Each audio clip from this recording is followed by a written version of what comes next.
Welcome. In this explainer, we're going to build a blueprint for a workplace safety program that actually works. We're talking about a system that goes way beyond just checking some boxes for compliance. We're talking about a system that genuinely protects your team. So let's start with a number that, honestly, it stopped me in my tracks. $1 billion. It's a massive, massive figure, but the story behind it is even bigger. And here's the real kicker. That $1 billion, that's not a yearly cost. It's what companies in the US are paying out every single week for incidents that were likely preventable.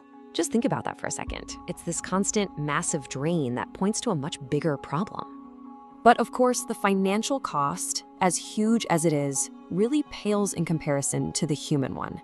And that brings us to our next number. Over 5,000 people. These aren't just statistics. They are real people who went to work one day and just never came home.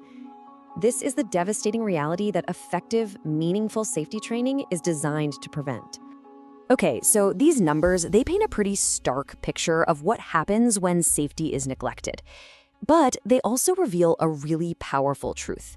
The moment we stop thinking of safety as just another expense and start seeing it as a critical investment, the whole equation changes. And the return on that investment, it's undeniable. Study after study shows that companies with strong safety programs see these dramatic drops in both injury claims and compensation costs. So investing in safety doesn't just save lives, it's honestly one of the smartest financial decisions a company can make. So where do you even begin? Well, you start by building a safety toolkit. A really effective program isn't built on guesswork. It's constructed on a few essential foundational pillars. Any strong program has got to cover these 5 areas. It all starts with teaching employees how to spot a hazard, and it ends with making sure everyone knows how to report one. But you know what the real key is? Tailoring every single one of these topics to the unique risks of your workplace. All right, now that we know what to teach, let's get into the how. We can actually break down this whole process into a really clear 6-step blueprint. And here it is, the whole blueprint. Notice something about it. It's not really a straight line, it's more of a circle. That's because this is a living process. It moves from that initial assessment right into a constant cycle of improvement. Let's break it down into 3 simple phases.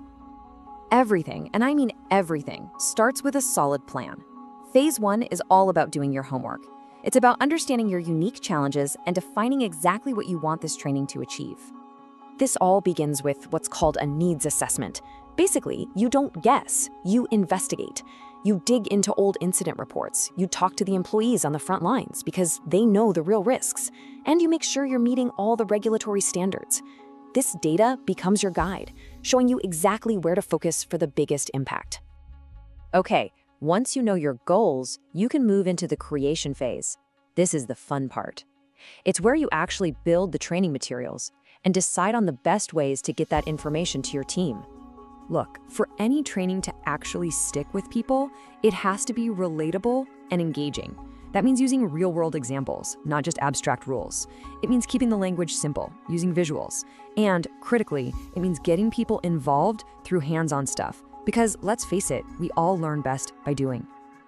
And finally, we get to the execution phase. This is where the plan comes to life. But more importantly, it's where it becomes a living, breathing part of your company's operations that never, ever gets stale. Great training can't be a one-and-done event. It just can't.